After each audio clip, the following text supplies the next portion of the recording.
আগামীকাল শনিবার বাড়ছে রেলের ভাড়া। রুটভেদে ভাড়া বাড়ছে 7 থেকে 9%। এছাড়া বাড়ছে কন্টেনার পরিবহন ভাড়াও।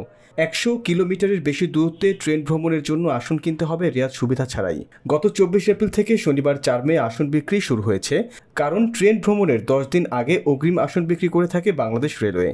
অতীতের নিয়ম অনুযায়ী 101 থেকে 250 কিলোমিটার ভ্রমণে 20%, 251 থেকে 400 কিলোমিটার ভ্রমণে 25% এবং এর বেশি দূরত্বের জন্য 30% ছাড় পেতেন রেলের যাত্রীরা। সেই বিধান উঠে যাওয়ায় বর্তমানে গন্তব্যভেদে 20 টাকা থেকে 150 টাকা পর্যন্ত শোভন চেয়ারের টিকিটের দাম বেড়েছে।